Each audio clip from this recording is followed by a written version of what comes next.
What's up, everybody? It's Troy Cartwright. Welcome back to another episode of 10-Year Town. A couple things before we get started. First off, we are only 50 subscribers away from 3,000 on YouTube. So if you can go to 10yeartown.com, click on the YouTube link, we appreciate it. Secondly, this episode does describe some drug use and some tales of corruption in the music industry. So if you don't want to hear about either of those things, skip this one. All right. Thanks. Today's guest is Paul Cauthen. You know Paul from songs like Cocaine Country Dancing, his song with Shabuzi called Last of My Kind, and a great song called Everybody Walk in This Land. I really enjoyed this conversation with Paul. Paul is for sure one of the most fascinating characters that we've had on the pod, and I learned a lot. I know you guys will too. So without further ado, here he is, Paul Cauthen. On a motorcycle, it's kind of like ZZ Top, a lot of Credence. Yeah, you know, I've never driven or ridden on a motorcycle, but I imagine I can put you on the back of mine. Okay, I might need a ride home. I imagine similar to like the type of music you want to listen to, like on the lake. Yeah, is that accurate, or is there a slight twist? Lake, I'm more into the yacht rock kind of. Yeah. When you're cruising, but I'm talking about when you're wanting to get amped up. Maybe you're doing a little wakeboarding. Yeah. Maybe a little tubing. Yeah.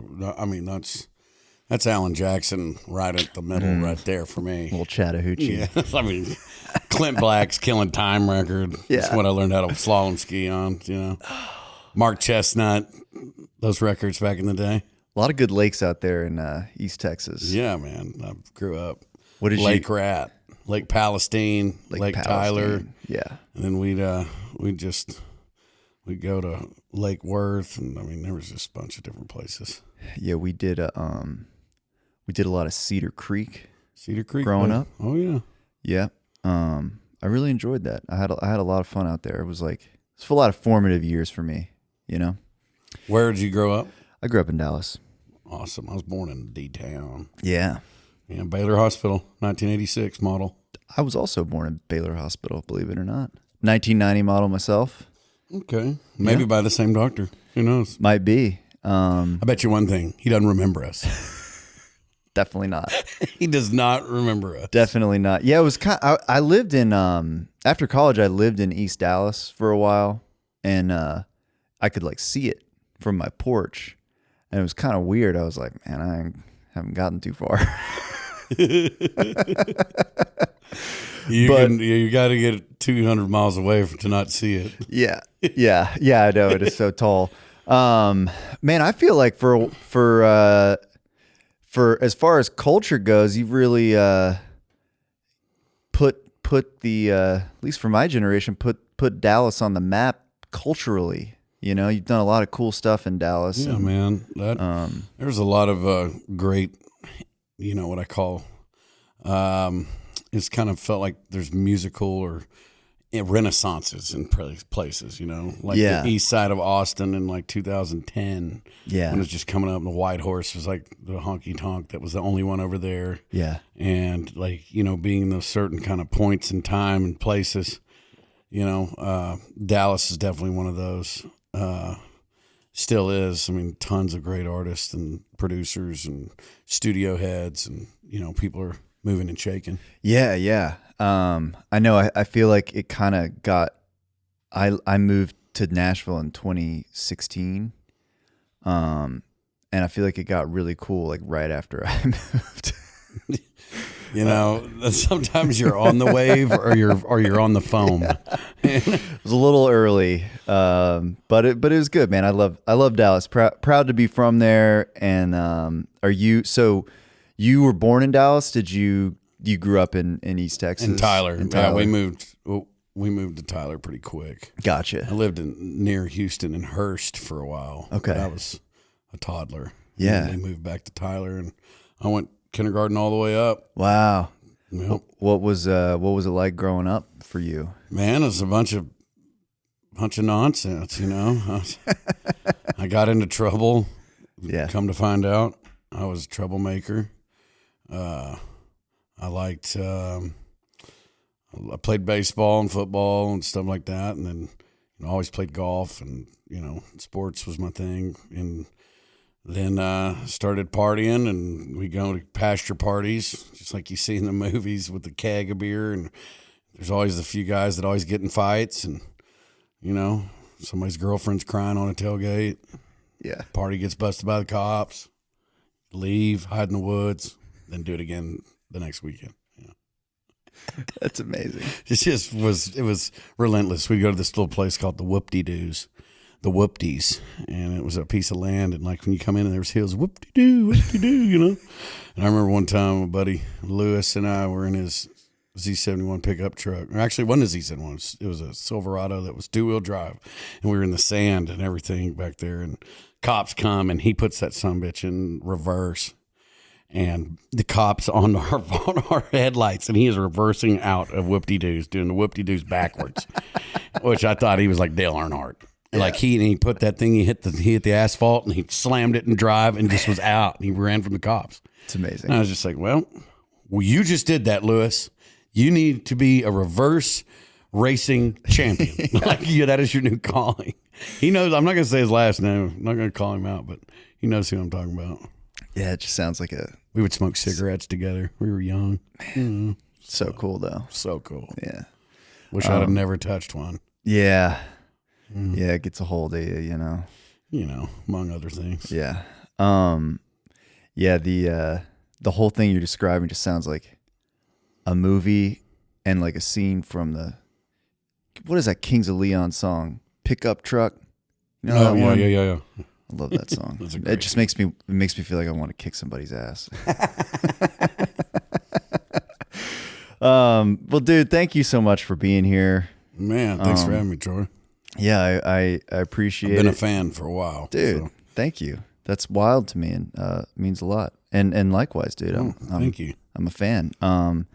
How's how's it been going, man? Dude, going good. I'm whipping cancer's ass. Yeah. How is your is that going the way that it's going great, dude. Good. I've been taking a bunch of supplements and taking ivermectin, fenbendazole, methylene blue, all these things that not a lot of people talk about, instead of doing the general way of just having your whole endocrine system ripped out of your throat. Yeah. I went a different way. Yeah. So it's been a lot of people shunned me for it. Really? A lot of people, I've gotten a lot of flack. I've, stopped working with people because of the situation. Yeah. It's been weird. Yeah. When you want to actually make a call for your own body, people want to make calls for your body for you. And that was the first time I ever had that feeling. So I guess getting cancer was one of those things that kind of opened up who the real people are in your life that are in it for you and your health and your journey back to your utmost wanted health, Yeah. I've instead of playing psychological games and like trying to tell you what to do and have you do this and do that, and you need to be like this and you need that, and we have the answers, Yeah. Everybody can tell you what they believe, but you got to go find it out for yourself. Yeah, and so I'm trying to like cuz I've seen you talk about it a little bit online or whatever, and yeah, dude, it's like it's wild. It's kind of hard. It's kind of hard. I took a tougher road in the end. It'd already be healed up, but there's a chance that I could have lost my voice. There's I could have been unstable in my calcium, and my levels could be. I could feel like I have a weighted blanket on me every day, and be fatigued and chronic fatigue. I couldn't. Maybe my sex drive goes down. There's so many things that can happen when you pull this, organ out of your body. Yeah. That it takes you years to get stable on supplements, and you're married to supplements the rest of your life. Yeah. So I'm taking a crap load of supplements now, and I've lost 25 pounds, and I believe that in the end I can say that cancer really saved my life. Wow.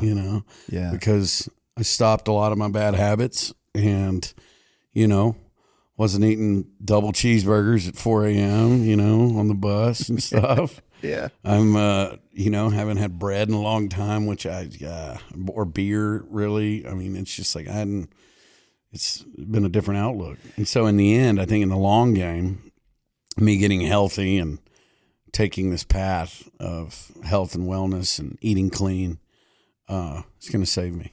Yeah. Give me longevity. Let's take a quick break here to tell you about our friends, the Graphic Guitar Guys. If you've ever thought about having a custom guitar, whether for merch, a giveaway, or a unique VIP package item, Graphic Guitar Guys makes it simple. They've worked with some of the biggest names in country music, handling everything from the guitar to full color graphics and shipping, and it's all for one easy price. They're also a great option for album pre-sale bundles or fan collectibles. I've worked with Scott and the rest of the team myself, and they really do make the whole process effortless. Check them out at thegraphicguitarguys.com. Now, back to the show. I feel like you've always taken your own path. Dude, I'm stubborn as a mule, man. Ask my mom. She's like, we couldn't break him. It's just like he would not do what we said to do. Yeah. I don't know what it is. And it's like, I can almost look at myself doing it. Yeah. I can't help it. Yeah. I say jump, I'll sit down. Yeah. Yeah. I was back in Dallas, I guess, weekend before last for Mother's Day. And me and my mom were just driving around. We're going to visit my grandpa or whatever. Nice. I looked at her and I was like, Mom, I was really difficult as a growing up, and I'm sorry. And I'm not. I don't know. What'd she say? She just kind of. My mom's so sweet. Oh, she was mine just. too, dude. She was just like, well, we had some difficulties, but. Oh, my mom will be like, yeah, you were. Yeah.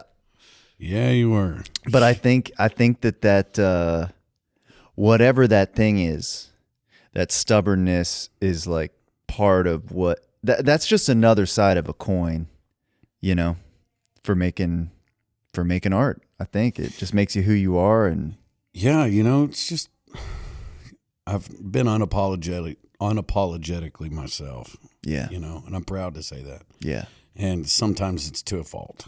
Yeah. I'm very set in my ways. I've got old school morals. I'm loyal with a handshake, loyal to a fault. Yeah.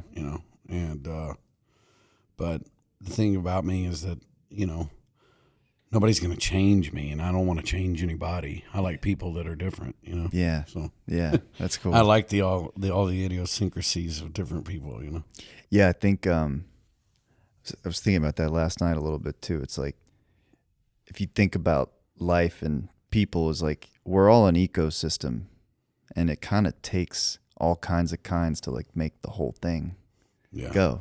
A forest with just like DMT will show you that. Really? Yeah, everything's an ecosystem. It's all breathing, connected. Yeah, all matter. Wow. You see matter. I've seen it. Dang. But that was a wild experience. Yeah, that's pretty sick. That it's like fractal. It's all geometric and like mathematical, and like it's. What is I've never done DMT. Like, what is the is that I think it's been explained to me. Methyltryptamine. It's what's released in your body when you're born and when you die. Yeah, that's what I was getting. That's what I think. It's really good. It's therapeutic, and it's kind of like ketamine or these other kind of ayahuasca or mushrooms or something like that. Does it give you like a different Yeah, you need to sit down. perspective? You need to sit down when you do it. I won't ever tell anybody to do that standing up. Okay. One of those. All right. You need to sit down. Is it a long journey, or it can feel like quick? it is. It can feel like it is. But the thing about it is that I was like outside, and I remember being by a tree, and I saw this bird like by the tree, and I saw him sing, and then it vibrated like part of the limbs. And then the limbs shook off this like either pollen or dust, and it went into the earth, and then the earth, it went into the grass, and then the grass took in like the carbon dioxide that I was breathing out, and like all of everything just was gelling. And that's the only way I could explain it. It was the most, I mean, I sound like crazy when I'm saying this. But that's what you saw. That's what I saw. Yeah. And then it's like the periodic table kind of thing going on, like with all the DNA looking stuff. Yeah. Kind of looked like that in a way, and it got real fractal. People that have done this, they'll know what I'm talking about. And, you know, it was definitely a trip, but you realize that we're all closer to being one thing than we believe, you know? Yeah. Like you vibrate with energy and good people, and negativity can be felt in your gut and your nerves when you're around bad people, or you get a vibe, you know, those things are real. You know? Yeah. You can feel it almost. You can feel it. Yeah. And I think interactions, going or, you know, meeting with different people around the world, playing music and stuff, you can tell. I get a good sense and a read on people. Yeah. You know, just good-hearted people. It's really easy to see somebody vibrating on a good frequency, I guess. Yeah, and it feels I don't know, we're like, we live in a time where everything's so like supposed to be so logical. Yeah. And like you can verify it and there's data. But I don't know. I really operate more, maybe to my detriment. I just like, I don't know, I like this guy. Seems like a good, the vibes are lining up. It just and happens, you got to listen to happens. that. You listen to that for sure. Yeah. How'd you get into music? Well, I was raised in the Church of Christ, and my granddad was a song leader. Yeah. And he taught me, you know, 4-part harmony, you know, when I was right around walking, you know, I was singing my whole life. I don't remember not singing. Yeah. And, you know, he would lead the church a cappella and make sure, and my grandmother would pinch me if I didn't sing. It's kind of that thing. Yep. And then I fell in love with singing, and started just, you know, my granddad had an old J45, and he could crush. I mean, his voice was insane. Wow. And he would play Johnny Cash tunes, and, you know, my grandmother and him would sing Jackson together, you know, at little house parties, and around Christmas he'd bust out the guitar. Yeah. So I started falling in love with the guitar. He got me a guitar when I was young, and my grandmother showed me a few notes on the piano. And then it kind of led into me just kind of like not being taught like theory or anything, just listening to my ears. Yeah. Listening to what's in my head. Yeah.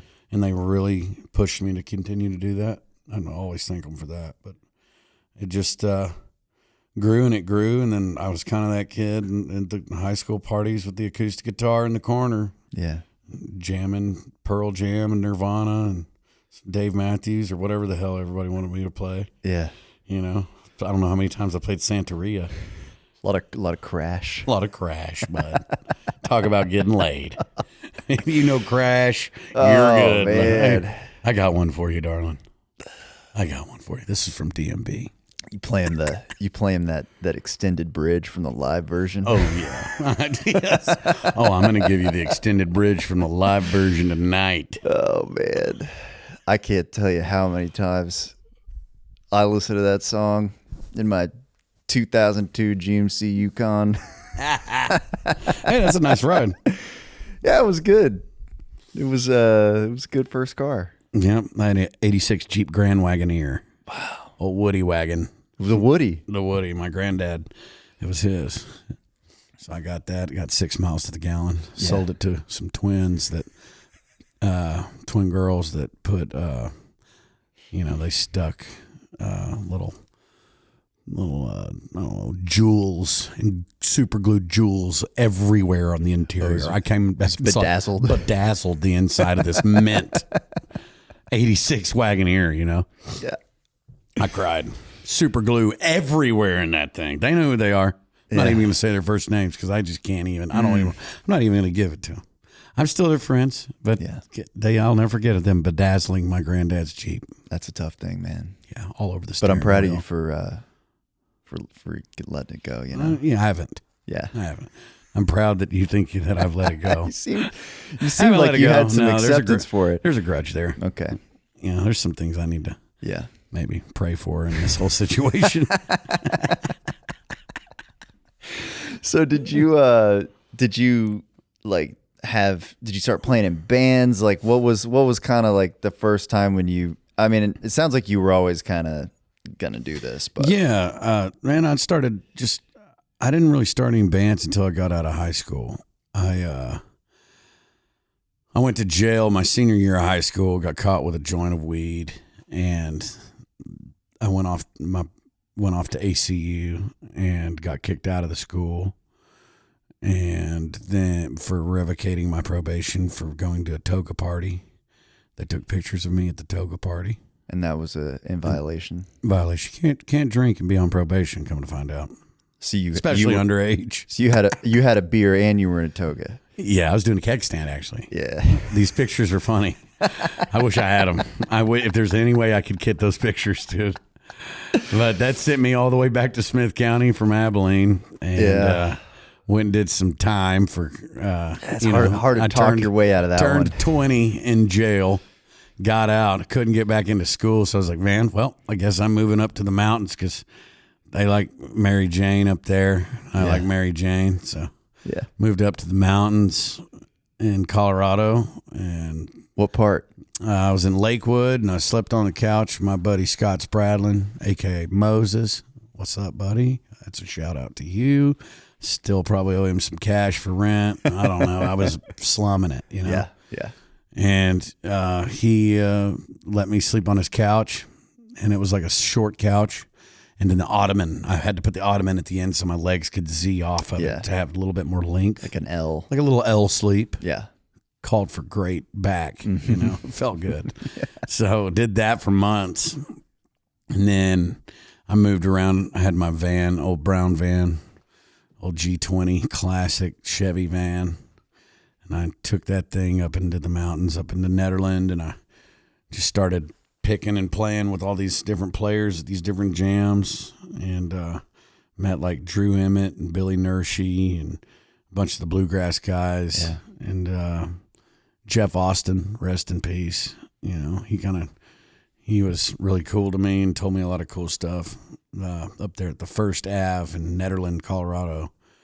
And they still got a little jam session they do in that little pub, and sometimes there will be some of the hottest bluegrassers in there, you know. Wow. So I just started getting my ass kicked by badass players, you know? Yeah. And just really kind of cut my teeth and started a band, and then took my band on a July, Texas tour that I set up myself.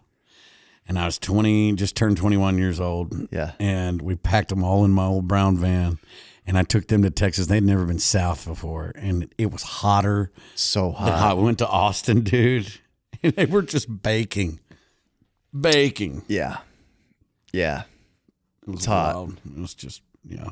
But it all just kind of fell into there. And then, you know, I, played that band for a while. And then one of my dear friends from school out in Abilene, Aaron Franklin Fry, passed away in a motorcycle accident. And I drove back from Colorado to go to his funeral, and ended up taking a job in Abilene and living in a loft there that he had rented out for a while, and I finished out his lease. And I decided I was going to go back to Tyler, save up some money. And so I saved up some money for about 6 months, working at a barbecue joint there, Stanley's Pit Barbecue, Tyler, Texas. Yeah. Nick Pensis owns it. He's a great guy. And went back there and decided I wanted to move to Austin or San Marcos to go continue this music journey. So moved down there, and I just realized I couldn't really afford Austin. Mm-hmm. I was like, I'll just go further south. So I just got in my van, went further south, and went to San Marcos. Yeah. Ended up there, and I ran into a guy by the name of David Beck, and we started a band called Sons of Fathers. Yeah.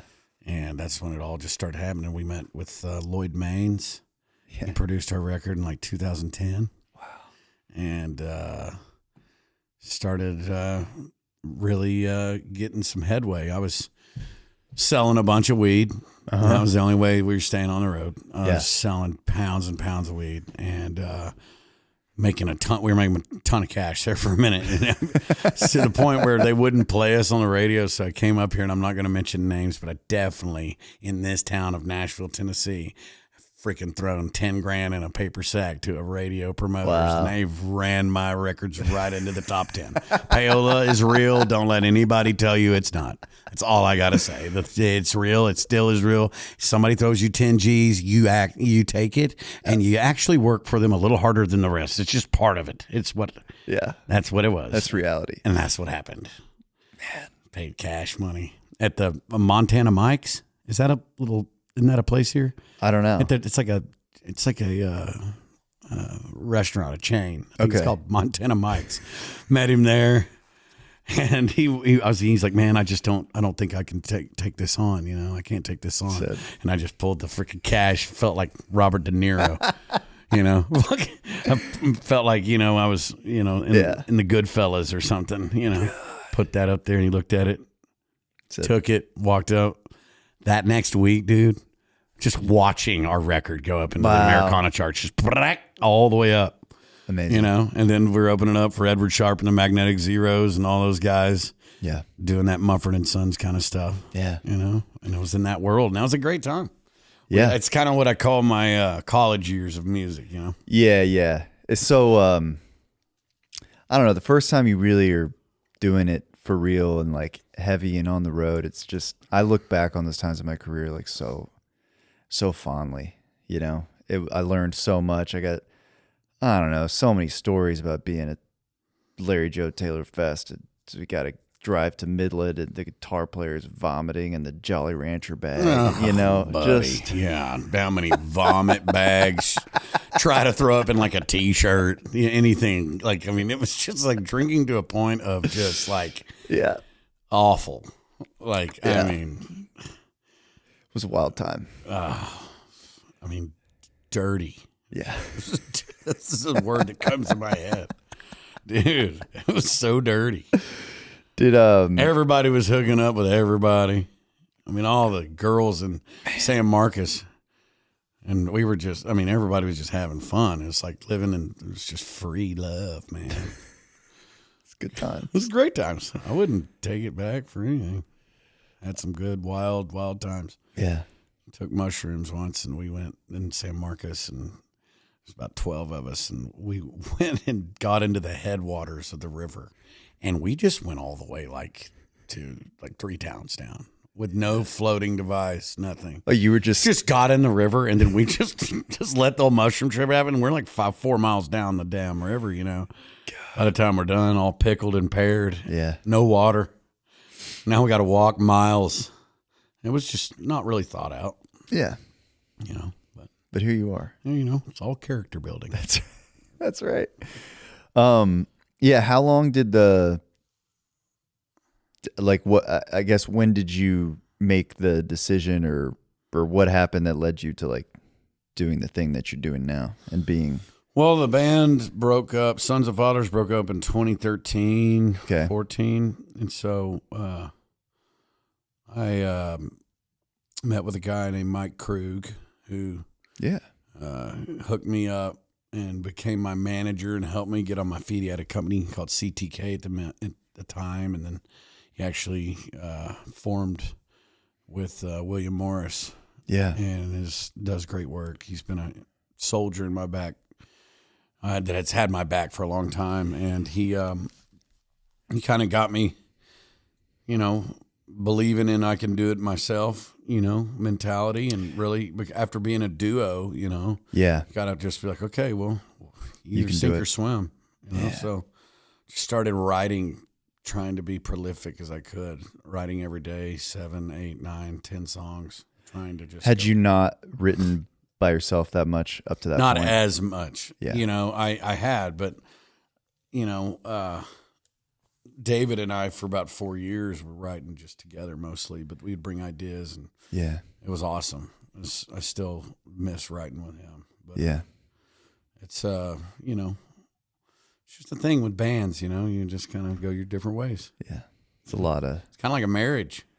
Yeah, it's kind of like fathers and sons or something. It's like it's just a lot to it. It's a lot, man. Yeah. And our band was Sons of Fathers, so Yeah. I guess we just, I don't know, it kind of fell apart, and then I picked it up, and I was just playing around Austin and San Marcos there for a while, and then I was like, man, I'm gonna move to Dallas.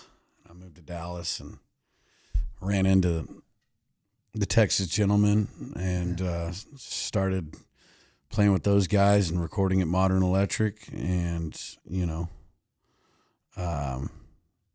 just became really consumed with recording, getting really, really good at recording. Yeah. And just writing as much as I could, and just, basically throwing paint at the wall. For years, you're trying to figure out who the hell you are, what's your voice, what you want to say. Yeah. That's like It's hard, That's man. one of the biggest things. And, I promised myself that I would just stay true to who I am and just go with my gut feeling. And I've done that through the whole time. And, how much did you do before you released something for the first time? Does that make sense? yeah, first time I did, I had a record called Sound of Water that I released before Sons of Fathers. Okay. And bought 1,000 CDs, Yeah. But then after Sons of Fathers, it was like 2 years before I released a solo record. Yeah. And it was My Gospel. Yeah. Yeah. And I did it badass, at Muscle man. Shoals, and Yeah. played with Spooner Oldham and all those guys. It was amazing. Yeah. Life-changing. Met Rick Hall, and Rick Hall took me into Studio A, into the control room. He said, everybody out except you. And he pointed at me, and I was like, okay. And we go in there, and he blares My Gospel, the song.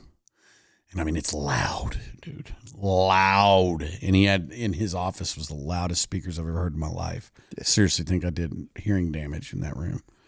Because, he was up in years, and he was cranking it, Yeah. And so he said, You're a good singer. He said, but if you want to be a great singer, finish your sentences and pronounce your S's. Wow. And that was the last time anybody ever told me how to sing. Yeah. I was just kind of like marble mouthing a lot of my lyrics, and not having diction, Yeah. similance and cadence, And that Yeah. stuff came right after that last little sparkle from Rick Hall, rest in peace.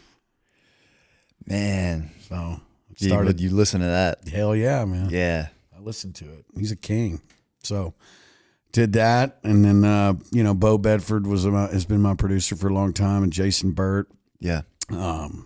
And I worked on the Texas Jelly record with the Texas Gentlemen, did a few tracks with them, went back to Muscle Shoals, had the wildest times ever was with that crew. Yeah. I'm just going to leave it out. This is not even just, Not fit for public consumption. I don't want to hear all the calls from any of the guys. Yeah. It's just, they know.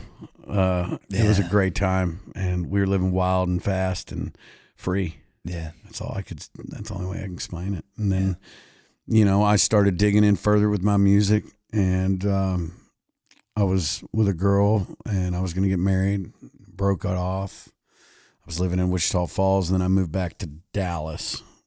I'd gone out there for like a year or two. To Wichita Falls. Yeah, in the middle of this whole thing. Gotcha. So I was coming back from Wichita Falls to Dallas to record and stuff. Yeah. And then I moved. I came back, and I was broke as hell, and I was lonesome, and I had called my buddy Jordan Ford, and he owned the Belmont Hotel in Dallas. Yeah. And I was like, hey man, I need a suite, and I don't know how long I'm gonna need it. And he said, what the heck, man? Are you all right? And I was like, I'm good, but I just don't have a place to live, and I think I want to live at your hotel. And he was like, well, come on down. So he came down, and he gave me the keys to room 41. And I gave him the ring that I'd given this girl, and I said, hold on to this. This is collateral. Put it in your safe. And so he kept it in his safe for almost 2 years. And I lived there. And that was some of the best and scariest times of my life was at that hotel. Yeah. Wrote Room 41, Cocaine Country Dancing hit, and it came out and the world changed for me. So, yeah. Wow. you know, What a story, man. I've been through about 15 managers, kept my same booking agent, Jay Williams, and it's been my guy forever, but I've flip-flopped back and forth on a bunch of crap, but it has been an uphill against the grain situation for me. Would I do it again? Probably not, but I am glad I'm here, successful. It's been a very blessed, and I'm thankful for all my fans because I can, go out there and go all over the country and move some tickets. And yeah, man. It's all I ever wanted to do was be able to feed myself, Yeah. So when you say, I think the first stuff I heard from you is just so random. There's a guy out in Tyler, Buddy Logan. Yeah. And he has a little radio show. They used to do Radio Texas Live. That's right. And they used to do, maybe they still do, like they would do a thing Buddy Logan Live on Wednesday nights, and it was at one point it was in a bar. Yeah. Maybe Coaches and Cowboys or something. I can't remember. Yeah. But anyway, I was living in Nashville, and then I guess like my buddy Charlie Stout was there. I don't know if you know Charlie Stout, dude. Oh. That is my Lubbock. That's the Lubbock man. Yeah, I love Charlie, man. His photography is insane. Yeah, he's one of a kind, man. Dude, there's something about him. Yeah, he's special, man. He's got a little magic in him. He's got some magic. He's got the West Texas dust like in his blood. I call him like we won't talk for 2 or 3 years, and then we'll talk on the phone every day for like a week, and then I just won't hear from him again. I never know where he is. I'll call him. I'm like, man, I'm in Lubbock. He's like, well, I'm in Reno. Yeah, and he never says why. Yeah.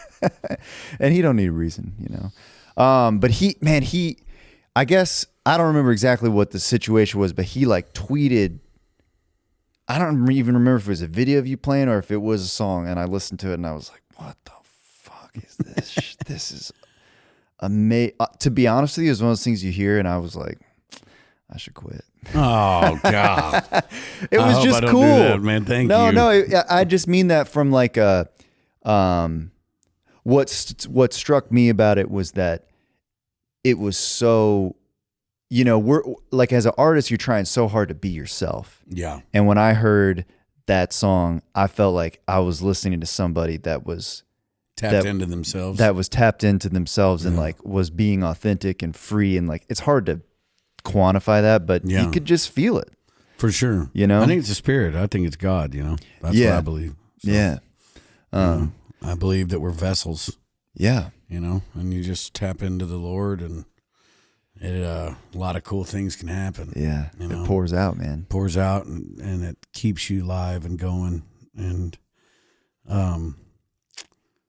faith is the only reason why I'm still here alive, Yeah. So I love that. Yeah. But I guess I go through that whole story to say, like, to me, it was already kind of happening. But when you released Room 41, was that like, where do you feel like your career was at? And like, when you say like it happened, like, what does that actually look like? Man, just when you're getting offers that you never thought you could get to go play shows. Yeah. When you move up into a bus from your van. Yeah. When you, can actually get hotel rooms for every band member instead of, piling in together. 4 to the one room at the Red Roof Inn. It's just like, it's just you move up. And when you feel that momentum shift, which not a lot of people do, it really is, you're thankful, it's just like, wow, you can feel the rise, like you're part of it, Yeah. And when people are singing your songs back to you, in a sold out room, there's nothing that gets you higher, So. Yeah. Yeah. I was rewatching that music video the other day. That's like, it's cinema, dude. Which one? Cocaine Country. Yeah, dude. Yeah, the bull is cocaine. Okay, see, so because the bull has an 8 ball on its hip. It says 8 ball, right? So that's what he was alluring. He was in love with cocaine. So I mean, it's really a cinematic adventure. It is. Well, and Mom and Dad aren't too proud. Yeah. Well, it's this is art. This is art. This is interpretation. Yeah. Yeah. I obviously I'd seen it before, but I rewatched it when we connected last week. I was like sitting in my car in my driveway. And dude, the first time when the bull. And I looked eye to eye, and that zoom in shot to me. It's pretty crazy. Yeah, that's Tim Ketchersid, Los Angeles director. He's my best bud. He and we laughed. I mean, it was insane. I mean, dude, that day, so I had those mirrors all over my boots, and when me and the 2 girls got on the bull, and we had no like insurance or any like releases or anything. Right. I fell off that bull, and one of the models, I caught her with those mirrors, like spurred her, and she cut her on the sides of her legs. We've got blood. Her knee hits my nose. This is how the whole thing ends. Her knee hit my nose, almost breaks my nose. Blood's going everywhere out of my nose, and my mirrors on the back of my boots cut her up like bad. Yeah. Like, this is a model. I was like, Tim, we could I get sued. This could be but the she end. was actually a great friend of my wife's, so worked out. But golly, it was, it was exactly what you think, what was going on. Yeah. What's going on. It was just a wild time. Yeah. Caught the moment. It's magic, man. Did y'all have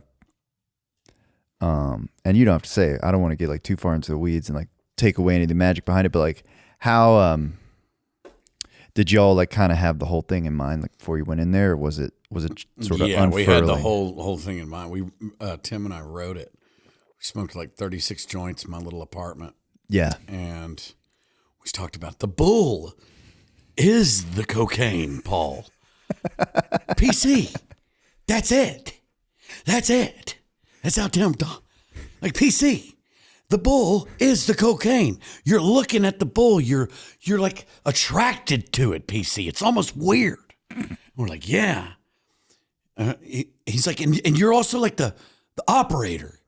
And you're just really messed up and doing lots of coke during the whole thing. I was like, yeah, but we can't show it. How do we just clip it, PC? He said, just do the audio. And it just kept rolling. We were just laughing, dude. We did it. You did it. We have, I've done a lot of the writing on all my music videos. I've done collabs, Yeah. Gus Black, amazing director as well. Elizabeth and I, my wife and I, we did the Prayed for Rain video. And, it's been fun. Yeah. I enjoy doing the videos. Yeah. It's like a whole, I mean, I feel like for me when I'm writing, I'm always Think about the visual. Yeah, like my favorite songs that I write are like they're little movies. They're 3.5 minute movies or however long the song is, and it's like it's a treat to get to make that thing come to life, and and when done right, can like really do something spectacular. Yeah, man. It lives forever. It's forever. Yeah. Some of these things they're definitely forever, Yeah. Outlive us. Absolutely, man. Whatever YouTube will be then. Yeah. But I watched Godfather Part 2, on Amazon Prime. It's probably not where it originally started. Oh, no. God, I love the Godfathers. I watch them all What about in order 3? once a year. 3, Yeah. it's okay. 1 and 2 are just so freaking awesome. Yeah. Yeah, I've been going back through all the great movies. Oh, man. I missed it, man. I'm like I'm 30. I just turned 35. I feel like I'm like 18. Like Really? You didn't watch a lot of movies? No. And like I don't know what I did. See, we went to the movies, like popcorn and hot go tamales. We'd go to like Get a pickle. Transformers. I remember going to the midnight release of Transformers, and Megan Fox like blew my mind. Yeah. And- Among others, young, sprying boys of the years back in the day. Yeah. Yeah, I was more of Angelina Jolie and Gone in 60 Seconds kind of guy. Yeah. She gets by that gear shifter. Yeah. It's just a hot part. Yes. It's just a hot scene. You know, cue that scene, you know. Yeah. Yeah. Hot. God. Sorry, bud. Throw you off. It still does it to you, man. Yeah. It sticks, man. That kind of stuff. It does. You know, I was thinking about, like, you know, Dumb and Dumber. It's like that. Why can't there be a new comedy? Like, it seems like a comedy movie hasn't really hit in a while. Well, I feel like we have this Like, stand-up's killing it right now. stand-up's killing it, but there's like this weird thing happening, and it's really prevalent in like movies. It's kind of happening in music, but it's not, where there's no middle anymore in movies. It's either like horror film that someone made on their iPhone for 10 grand, or like multi-million dollar Avatar 17, all AI driven. Yeah, like you know what I mean? Like, I guess like Adam Sandler is still getting to make comedies on Netflix, but most of that stuff, I don't feel like it's made right now. And I don't know why that is. I'm not a Hollywood insider. When does this Happy Gilmore 2 come out? I think this summer. See, I'm got high hopes. Oh, But how do you fill those shoes, dude? I mean, golly. I mean, it could be the biggest money grab ever. Like, you know, no matter what, that thing's gonna smoke $200 million at the box office. Yeah, I'm there. I'm watching that no matter what. Me too. Yeah. I'm not gonna listen to anybody's opinion. That's the problem. Right. You can't go off. I've been told, I've been told that Gladiator 2 wasn't any good by some people. And I was like, what? I watched it, thought it was great. Dude. Gladiator 2 was awesome. Okay. I have a real problem with the Rotten Tomatoes score sometimes. Oh, rotten schmatoes, dude. They don't know what they're doing. Just watch the movie and decide. Nobody wants to decide for themselves. I get so irritated when I'm writing with somebody. Who are those snarky little assholes that are there going, you know what? I'm just going to look for the things I hate in this. You know, I bet they're great lovers. Yeah. You know. Yeah. Just passionate. Nobody wants to think for themselves anymore. I get so irritated when I'll like I'll write with some new artist or something, and then I'll be writing with my buddy as well. So 3 people writing the song. My buddy will be like, "Well, they only have like 1,000 streams on Spotify." I'm like, "Hey, did you listen to the song though? Like, did you use your ears and listen and like?" Did it hit you, or are you just looking at this number and making a snap judgment? Like, you got to do it. You got to listen. You got to watch the thing and decide for yourself. And that's a metaphor for life. I think so many people need validation. Yeah, You know? yeah. And it's you know, slippery slope on that. I'm just not really, you know, those types of people, the critics and people that like to stir the pot, you know. You don't like to stir the pot? I'm just me, and I guess I stir, but damn it, I'm doing it out of my free will to stir. That's right. But, you know, I like to poke at things, I guess, that need to be talked about. You know, I don't like people treating people wrong. I don't like, you know, from the person that's helping you with your gear all the way to the bartender and any staff at a venue. I don't like anybody mistreated. Yeah. I think that everybody should be treated on the same level. And I see a lot of it in this business, and people think they are such rock stars.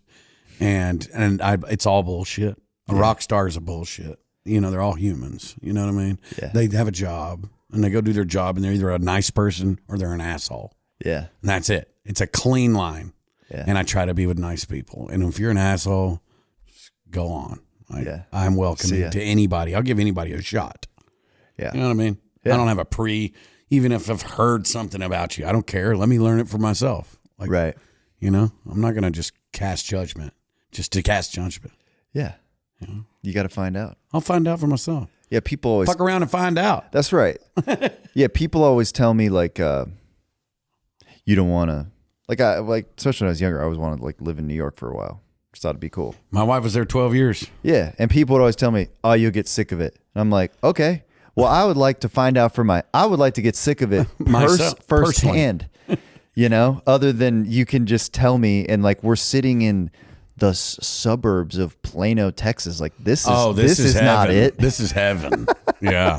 We're here. We've made it, bud. I'm going to be like you one day. We got a Chipotle, a Chick-fil-A. And that's it. A Costco. Golly. Man, I got one more question for you. I always like to ask people, and I feel like you've lived a very rich life.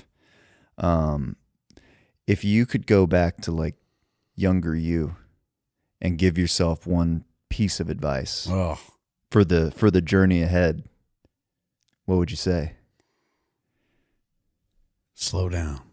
Yeah. Yeah. Yeah. Just take it easy. Slow it down. You don't have to, it's not a sprint. Yeah. You know, it's a long marathon, and just be easier on yourself, you know? Yeah. Don't do everything in excess, you know? You don't have to try everything and do everything and be everything and think that it's this or that. Just enjoy the now, you know? Yeah. Love the ride. Love the people around you. Love being broke. Yeah. More money, more problems. It's a real thing, you know? And when I was broke and had $12 and I had an old 66 Ford and I was in Austin and I had a little chocolate lab with me in the front seat, I remembered, you know, worrying about stretching this, you know. I had like a quarter tank of gas, and God just delivered a blessing to me. You know, I was praying on I-35 where it splits. I'll never forget. And 38 and a half. And I-35, there was a old truck in a trailer broken down. This story kind of gets me. And this old man had a busted tire. And I go and I just get this feeling, because I was in the middle of praying. I was like, God, what do you want me to do? Like, show me a way to make this happen. Give me a break. Like, come on. I mean, I am like, I'm to the bottom here, you know. I don't know what else to do. Can't ask mom. You can't ask, you know, you're on your own, you know. Yeah. And I just decided to pull over and help this old man. So I pulled over, I got out, and I walked back upstream of the traffic. It's like 5 o'clock. It's hot. It's July. The rubber was just hot. You could smell the rubber off the road. You know, it's that hot. Yeah. And I worked at Discount Tire there for a while, so I'm good at busting down tires. So this old man was just having a tough time with the tire iron. Yeah. So I go and I help him. I said, let me help you. So I helped him. I put that tire in the back of my truck, and I got him in my truck. And I said, we'll go up to this Discount Tire up there, and I'll call in my old manager from East Texas, and we'll get you a tire. And he said, well, thank you for doing that, you know? Yeah. And I mean, he was all beat up and rugged, old farm truck plates. And take him to the discount. We get the tire, bring it back, put it back on, get him on the road. And right when I'm walking by, he said, hey, young man. I said, come here. He gave me a roll of cash like this. And I was like, what? I was like, no. I was like, dude, I don't need that. He's like, son, I'm one of the richest farmers on the east side of Austin. He's like, I'm bringing my farm truck to go get back so we can get some hay. He said, buddy, I don't need this. He said, you need this. Wow. It's $2,500 cash. Yeah. Yeah. Slow down. Slow it down. God's got you, dude. Man, that's a great story. Yeah, man. Paul, thank you so much for being here, brother. Much love, man. Thank you so much. I appreciate what you do. I love your songs. I love your voice. Love your playing. Means a lot. Can't wait to talk again. Yeah, man. Thank you. Mm-hmm. That's it. That's the pod. See you later. Hey guys, thank you so much for listening. If you want to submit a question for one of our Q&A episodes, you can do so at tenuretowne.com. We would love it if you would join the Tenuretown community, which just means we'll send you updates via email about stuff we got going on. And of course, please rate and review on Spotify, Apple Podcasts, or YouTube. Wherever you listen or watch this thing, we appreciate you so much. See you next week.